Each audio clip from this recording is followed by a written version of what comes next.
सभी विद्यार्थियों को मेरा प्रणाम। मैं मनीष सोनी, प्रवक्ता वाणिज्य, BD Bajoria inter college Saharanpur से आप सबका स्वागत करता हूं।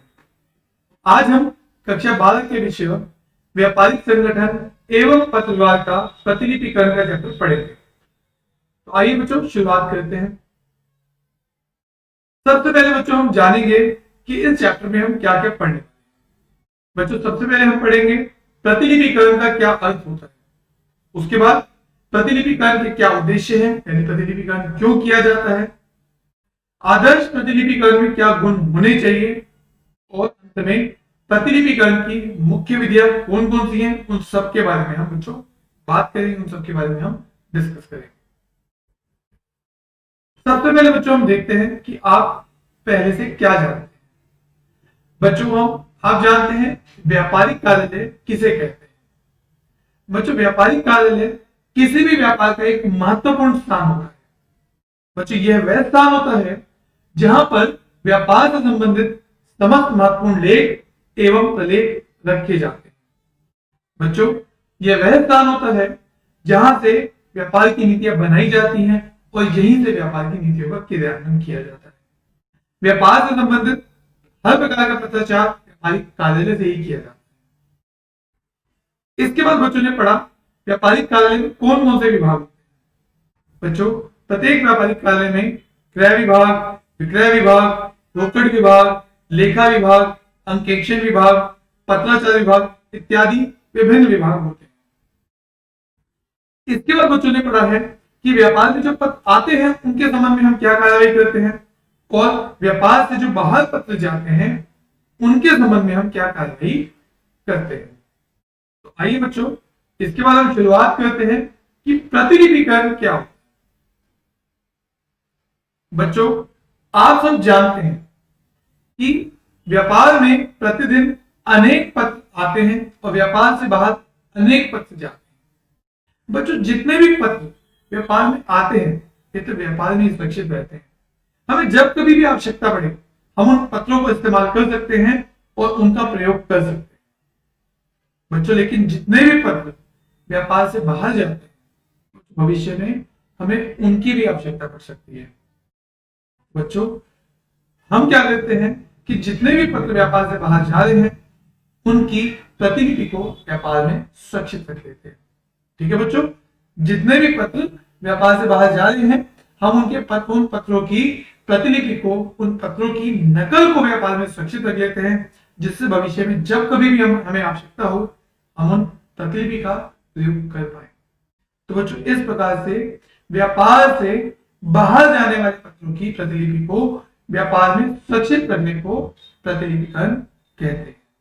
जैसे एक बात समझ लेते हैं बच्चों, व्यापार से बाहर जाने वाले पत्रों की प्रतिलिपि को, कॉपी को अगर हम व्यापार में सुरक्षित रखते हैं तो इसे हम क्या कहते हैं बच्चों, प्रतिलिपिकरण।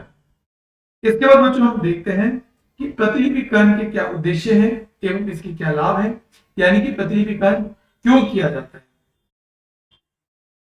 बच्चों सबसे पहला पॉइंट है विक्रय की शर्तों का पालन। बच्चों हम सब जानते हैं कि जब भी कोई बिजनेस डील होती है, जब भी कोई व्यापारिक डील होती है तो क्रेता और विक्रेता के मध्य कुछ शर्तें लिखी जाती है। इन शर्तों का पालन करना विक्रेता तथा क्रेता दोनों के लिए अनिवार्य होता है। ठीक है बच्चों, तो हमारे पास अगर पत्र की प्रतिलिपि सुरक्षित रखी है तो हम आसानी से जान सकते हैं कि क्या क्या शर्तों की बात हुई थी। भविष्य के संदर्भ के लिए बच्चों अगर हम भविष्य में कोई भी नया पत्र लिखते हैं तो हम पुराने पत्र का संदर्भ हम लेते हैं कि पुराने पत्र में क्या बातचीत की गई थी।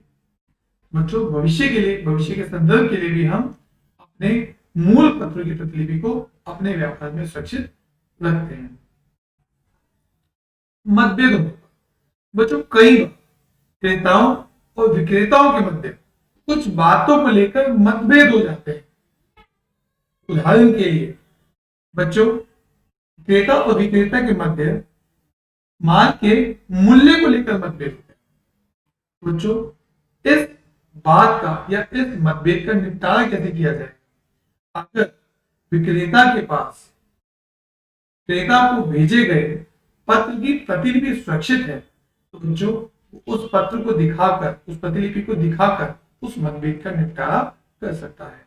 ठीक है बच्चों, तो क्रेताओं और विक्रेता के मध्य मतभेदों का निपटारा करने के लिए भी हमें पत्रों की प्रतिलिपि की आवश्यकता होती है। लिखित पत्र बच्चों, कई बार ये जो मतभेद है ये बहुत अधिक बढ़ जाता है तो बात न्यायालय तक पहुंच जाती है। ऐसा होने पर में किसी ना किसी सबूत की तो आवश्यकता होगी। तो बच्चों जो मूल पत्र की प्रतिलिपि हमारे पास सुरक्षित रखी है वह न्यायालय में प्रमाण के रूप में काम आती है और हम इस परिस्थिति से बाहर आ सकते हैं। मूल्यों की सूचना बच्चों, आप मान के चलिएगा कि किसी ग्राहक ने हमें माल का आदेश दिया या किसी ग्राहक ने हमें माल के लिए पूछताछ का पत्र लिखा।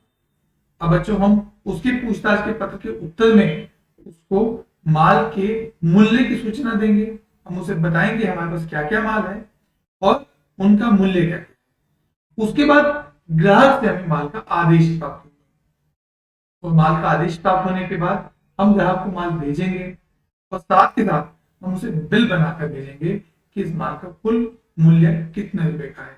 अब बच्चों जो बिल बनाया जाएगा उस पर जो मूल्य आएंगे बच्चों वही आएंगे जो उसकी पूछताछ के पत्र के उत्तर में हमने उसको बताए थे। अब ऐसा क्या मूल्य हमने अपने ग्राहक को बताए थे, इसकी सूचना की जानकारी के लिए भी हम मूल के पत्र की प्रतिलिपि को अपने पास सुरक्षित रखते हैं। प्राप्त किए गए माल की जांच बच्चों, मान के चलिएगा कि हमने किसी विक्रेता, किसी व्यापारी को माल का आदेश दिया। ठीक है बच्चों, जब हमने माल का आदेश दिया तो हमने उसमें लिखा होगा कि हमें कितना कौन सा माल चाहिए। अब वहां से माल आता है, वहां से माल आने के बाद हम उस माल की जांच करते हैं। माल की जांच बच्चों उसी पत्र से की जाएगी कि हमने कितने माल का आदेश दिया था और हमें कितना माल प्राप्त हुआ है। कहीं ऐसा तो नहीं है कि माल कम है। ठीक है बच्चों, तो माल की जांच के लिए भी हमें मूल पत्र की प्रतिलिपि को अपने पास सुरक्षित रखना चाहिए। इसके बाद बच्चों अगला पॉइंट है नया पत्र लिखना। बच्चों जब भी हम अपने किसी ग्राहक को कोई नया पत्र लिखते हैं तो पुराने पत्र का संदर्भ भी लेते हैं। उदाहरण के लिए समझ लीजिए कि हमें अपने किसी ग्राहक से काफी लंबे समय से कोई आदेश प्राप्त नहीं हुआ है तो हम उसे पुराने पत्र का हवाला देते हुए एक नया पत्र लिखते हैं। ठीक है बच्चों, तो यह है प्रतिलिपिकरण के उद्देश्य एवं लाभ। इसके बाद बच्चों हम पढ़ते हैं एक आदर्श प्रतिलिपिकरण में क्या गुण होने चाहिए। एक अच्छी प्रतिलिपिकरण में क्या क्या गुण, क्या क्या क्वालिटीज होनी चाहिए। सबसे पहला बच्चों पॉइंट है सरलता। एक आदर्श प्रतिलिपिकरण में सरलता का गुण होना चाहिए।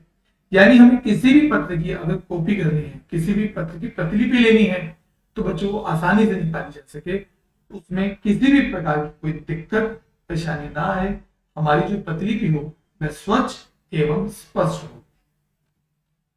अल्प समय लगना बच्चों, प्रतिलिपिकरण में जो दूसरा गुण होना चाहिए वह होना चाहिए अल्प समय का, यानी कि हमारा जो टाइम है वो ज्यादा नहीं लगना चाहिए। हमारे मूल पत्र की प्रतिलिपि बहुत कम समय में उपलब्ध हो जानी चाहिए।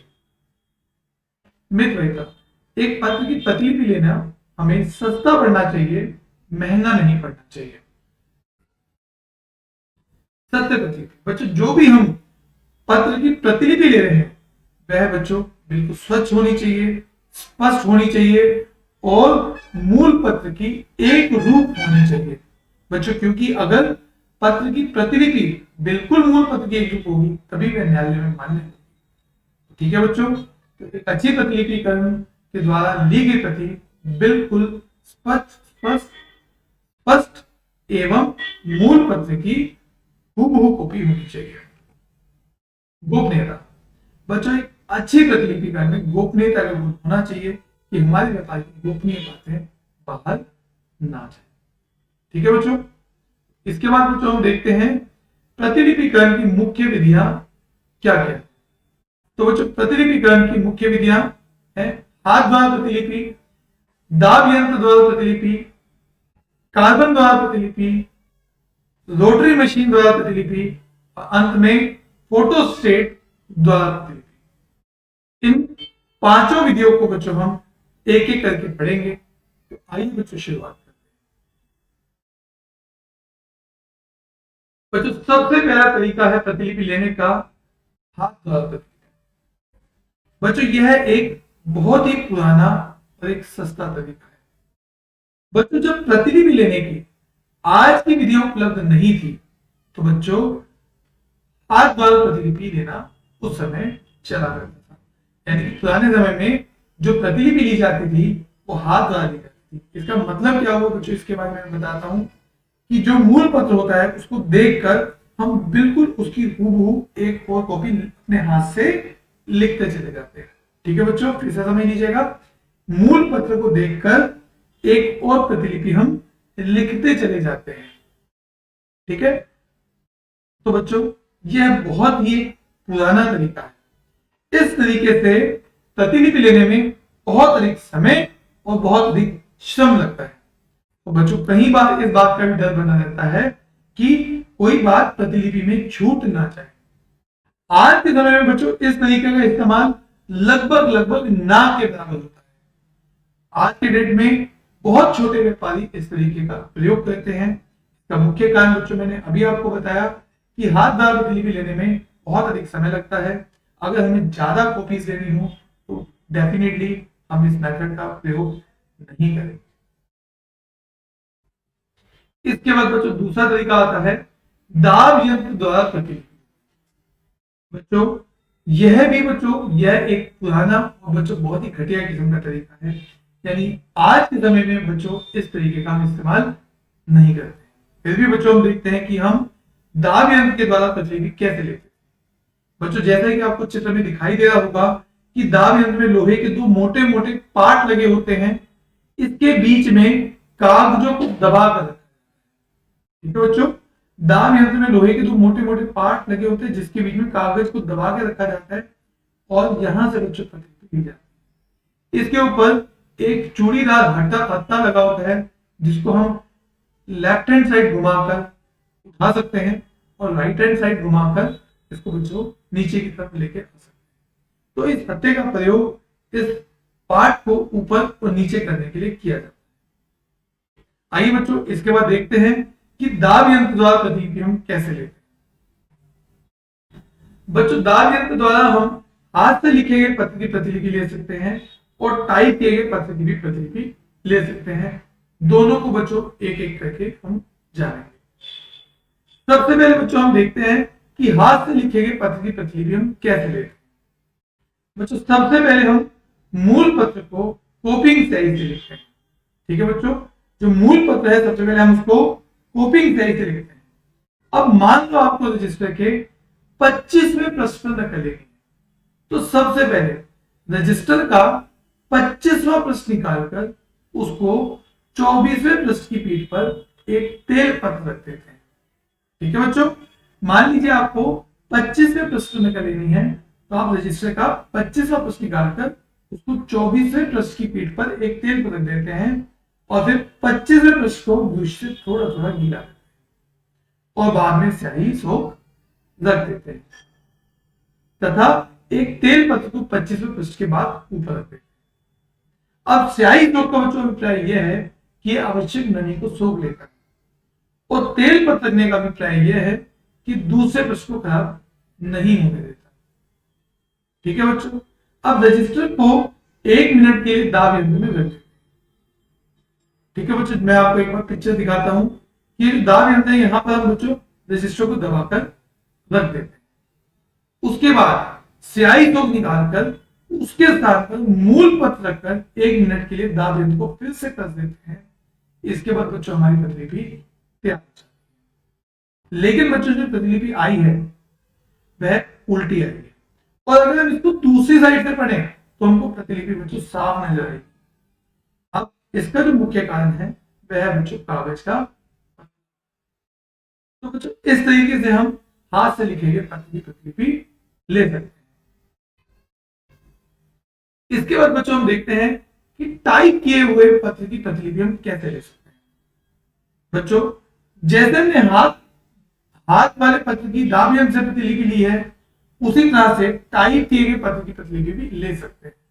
बस फर्क यहाँ पर यह है कि जो मूल पत्र है वह कोपिंग रिबन लगाकर टाइप हुआ होना चाहिए, यानी हम टाइपराइटर की मदद से पहले मूल पत्र लिखते हैं और उसके बाद हम बिल्कुल इसी प्रकार से दाब यंत्र का प्रयोग करते हुए, जैसे हमने हाथ द्वारा पत्र की प्रतिलिपि ली है, बिल्कुल उसी प्रकार से टाइप किए गए पत्र की प्रतिलिपि भी हम ले सकते हैं। इसके बाद बच्चों हमारा अगला तरीका है कार्बन कागज द्वारा प्रतिलिपि लेना। बच्चों कहीं ना कहीं आपने भी अपनी दिनचर्या में कभी ना कभी कार्बन द्वारा प्रतिलिपि कैसे लेते हैं, कहीं ना कहीं आपने देखा, वो चाहिए देखते हैं। बच्चों दाब यंत्र द्वारा नकल लेने में बहुत अधिक समय और बहुत अधिक श्रम का अपव्यय हो जाता है, अतः इन दोषों को दूर करने के लिए कार्बन द्वारा प्रतिलिपि का आविष्कार हुआ। ठीक है बच्चों, जो अभी भी हमने पढ़ा कि दाब यंत्र द्वारा प्रतिलिपि ले सकते हैं, बहुत अधिक टाइम लगता है, बहुत अधिक श्रम लग जाता है, इसी वजह से कार्बन द्वारा प्रतिलिपि लेने का आविष्कार। आज के समय में छोटे व्यापारी और बड़े व्यापारी दोनों इस तरीके का प्रयोग करते हैं। बच्चों इस तरीके से हम हाथ से लिखे गए कार्बन हाथ से लिखकर भी प्रतिलिपि ले सकते हैं और टाइप मशीन का प्रयोग करके भी हम प्रतिलिपि ले सकते हैं। आइए बच्चों दोनों को एक एक बार पढ़ते हैं कि हम हाथ द्वारा कार्बन कागज का इस्तेमाल करते हुए कैसे प्रतिलिपि ले सकते हैं और टाइप मशीन का प्रयोग करके हम कैसे प्रतिलिपि ले सकते हैं। सबसे पहले बच्चों आप चित्र में देखिएगा, आपको दिखाई देगा बच्चों एक मूल पत्र, एक पत्र लिखा है, उसके नीचे एक कार्बन पेपर रखा है और उसके नीचे एक और पेपर रखा है।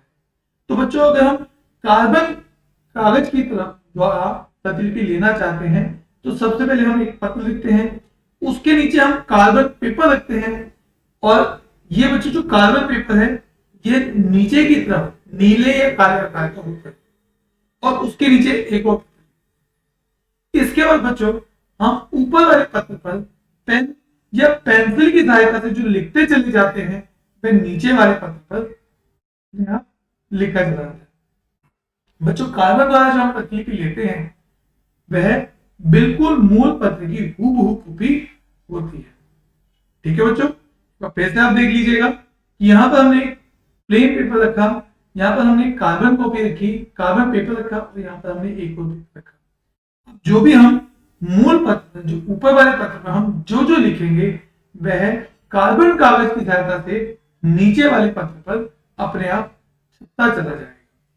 ठीक है बच्चों, इसके बाद बच्चों हम देखते हैं कि हम टाइप यंत्र की सहायता से कैसे हम प्रतिलिपि ले सकते हैं, कि हम कार्बन कागज का इस्तेमाल करें और टाइप मशीन का इस्तेमाल करें और हम कॉपीज ले पाए।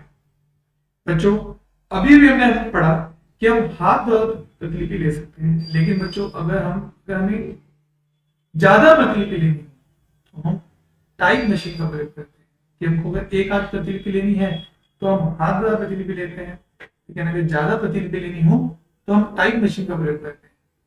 ठीक है बच्चों, तो टाइप मशीन का फायदा क्या है कि ये हिंदी, अंग्रेजी और अन्य भाषाओं में भी उपलब्ध होता है। ठीक है बच्चों, और इस तरीके की सहायता से हम 7-8 नकलें आसानी से ले सकते हैं।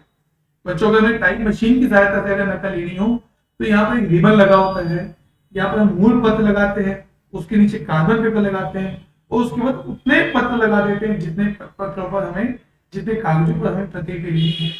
इसके बाद हम टाइप मशीन से जो भी टाइप करते चले जाते हैं वह मूल पत्र के साथ साथ सभी पत्रों पर अपने आप लिखा चला जाता है, अपने आप प्रिंटेड हो जाता है। तो बच्चों इस प्रकार से हम टाइप मशीन और कार्बन कागज द्वारा प्रतिलिपि ले सकते हैं।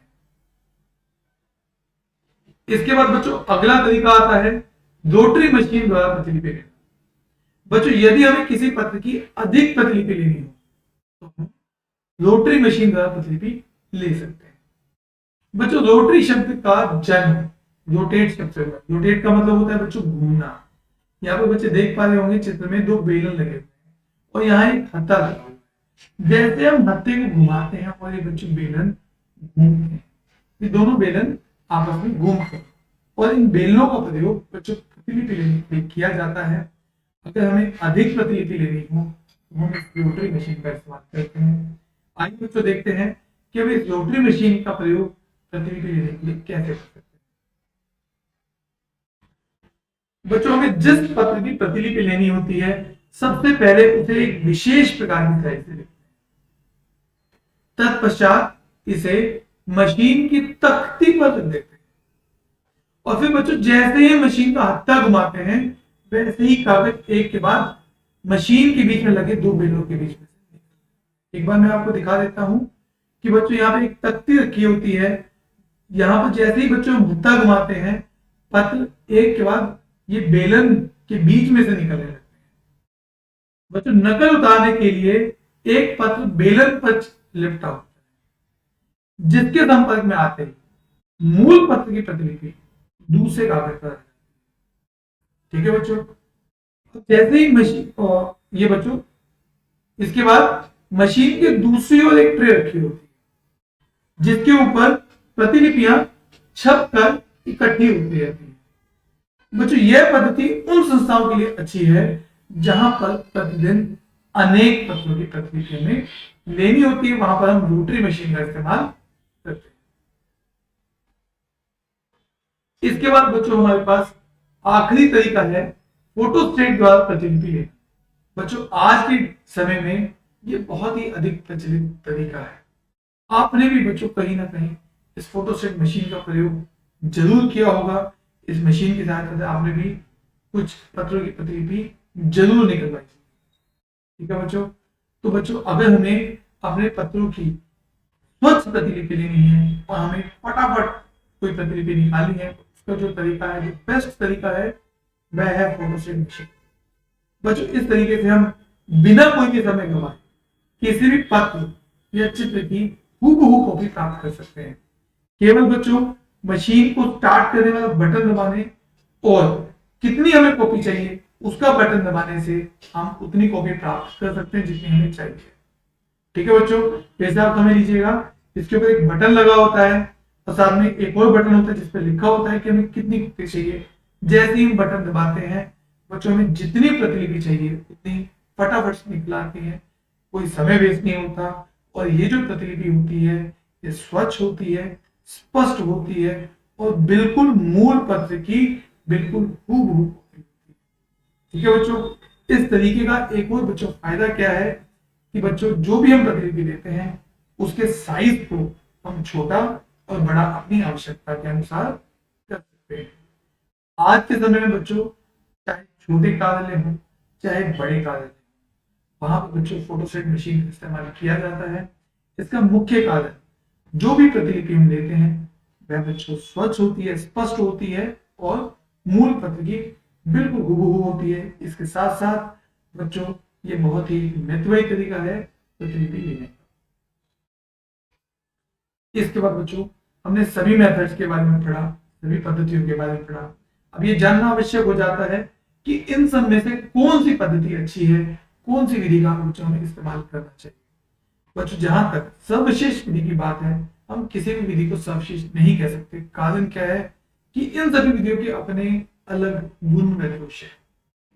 अब कौन सी विधि सर्वश्रेष्ठ है यह उस व्यवसाय की आवश्यकता और उस व्यवसाय के वित्तीय साधन पर निर्भर करता है। ठीक है बच्चों, तो ये इस बात पर डिपेंड करता है कि उस बिजनेस की रिक्वायरमेंट क्या है। तो बिजनेस की रिक्वायरमेंट बिजनेस की फाइनेंशियल पोजीशन के हिसाब से यह निर्धारित किया जा सकता है कि हमारे व्यापार में, हमारे व्यापारिक कार्यालय में कौन सी विधि का प्रयोग किया जाना चाहिए। ठीक है बच्चों, तो बच्चों आज के दिन से हमने क्या सीखा, प्रतिलिपिकरण का क्या यानी कि कॉपिंग का क्या। बच्चों व्यापार से बाहर जाने वाले पत्रों की प्रतिलिपि को व्यापार में सुरक्षित रखने को हम प्रतिलिपिकरण कहते हैं। यानी कि व्यापार से बाहर जितने भी पत्र जाते हैं उनकी हम कॉपी को अपने व्यापार में सुरक्षित रखते हैं ताकि भविष्य में आवश्यकता पड़ने पर हम उन प्रतिलिपियों का प्रयोग कर पाए, हम उन कॉपीज का इस्तेमाल कर पाए। इसी को बच्चों को प्रतिलिपिकरण कहते हैं। इसके बाद बच्चों हमने पढ़ा प्रतिलिपिकरण क्यों किया जाता है। बच्चों प्रतिलिपिकरण करने के कई सारे कारण हैं। भविष्य में हमें जब कभी भी आवश्यकता हो तब हम कॉपीज को यूज कर सकते हैं। किसी भी तरह का अगर बच्चों क्रेता या विक्रेता के मध्य मतभेद हो जाता है, वाद विवाद हो जाता है, तो उस समय मूल पत्र की प्रतिलिपि हमारे काम आती है। अगर न्यायालय में आवश्यकता पड़ती है तो भी बच्चों मूल पत्र की प्रतिलिपि हमारे काम आएगी। अगर हम नया पत्र लिखना चाह रहे हैं तो भी पुराने पत्र का हवाला देते हुए हम नया पत्र लिखते हैं। जब माल का मिलान करते हैं उस समय हमें पत्र की प्रतिलिपि काम आती है। इसके बाद बच्चों हमने पढ़ा आदर्श प्रतिलिपिकरण में क्या गुण होने चाहिए। एक अच्छी प्रतिलिपिकरण बेटा सरल होनी चाहिए, स्पष्ट होनी चाहिए, मितव्ययी होनी चाहिए, कम समय लेने वाली होनी चाहिए और व्यापार की गोपनीयता को बनाए रखने वाली होनी चाहिए।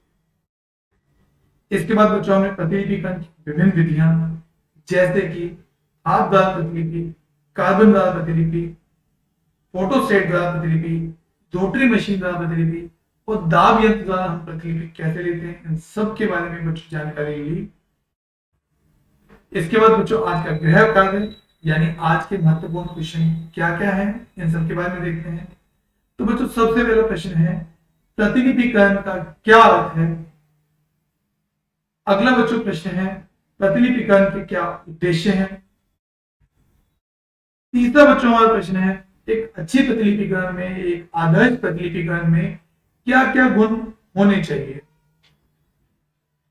अगला बच्चों प्रश्न है प्रतिलिपिकरण की कार्बन द्वारा प्रतिलिपि लेने की विधि का वर्णन कीजिए। और आखिरी प्रश्न प्रतिलिपिकरण की फोटोस्टेट मशीन द्वारा प्रतिलिपि लेने की विधि का वर्णन कीजिए। बच्चों उम्मीद है बच्चों को आज का लेक्चर अच्छे से समझ में आया होगा। इसी के साथ धन्यवाद।